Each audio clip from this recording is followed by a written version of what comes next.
عبدالغنی مجددی، جن کی اسانید الیانع الجنی میں موجود ہے. ان کے والد بزرگوار ہے شاہ ابو سعید مجددی الدہلوی. مجدد الف ثانی کے واسطے سے حضرت عمر بن الخطاب رضی اللہ تعالی عنہ تک آپ کا نسب پہنچتا ہے.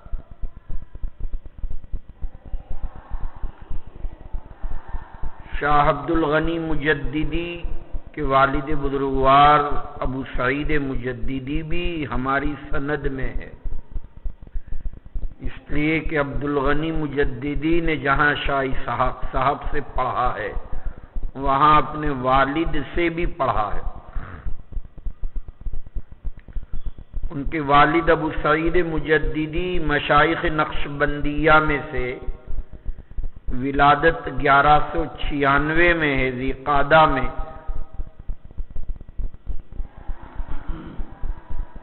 ابو سعید مجددی نے شاہ رفیع الدین دہلوی جو صاحبزادے ہیں حضرت شاہ ولی اللہ محدث دہلوی کے، اور ویسے اجازتاً ان کو بھی شاہ عبدالعزیز محدث دہلوی سے، شاہ رفیع الدین صاحبزادے شاہ ولی اللہ محدث دہلوی کے، تو قراءتاً تو ابو سعید مجددی نے شاہ رفیع الدین سے پڑھا، لیکن اجازتاً بڑے بیٹے سے شاہ عبدالعزیز سے پڑھا.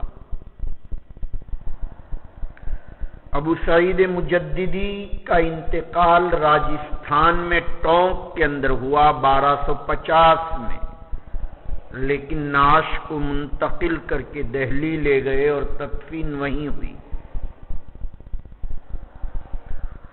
انہی کے صاحبزادے شاہ عبدالغنی مجددی ہے.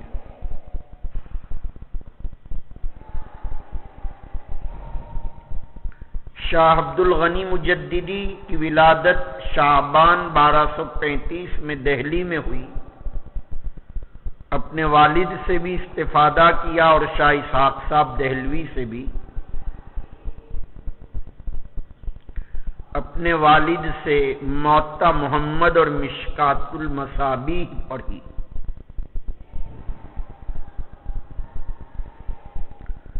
اور رفیع الدین صاحب کے صاحبزادے مخصوص اللہ یعنی حضرت شاہ ولی اللہ کے پوتے سے بھی پڑھا. پھر حجاز مقدس اپنے والد کے ساتھ 1249 میں تشریف لے گئے اور وہاں شیخ عابد سندھی سے حجاز میں استفادہ کیا.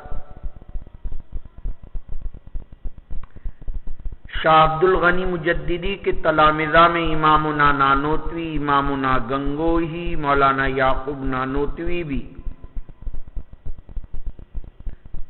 تفصیل سے سند الیانع الجنی میں موجود ہے جو مکتبہ جامعہ میں ہے.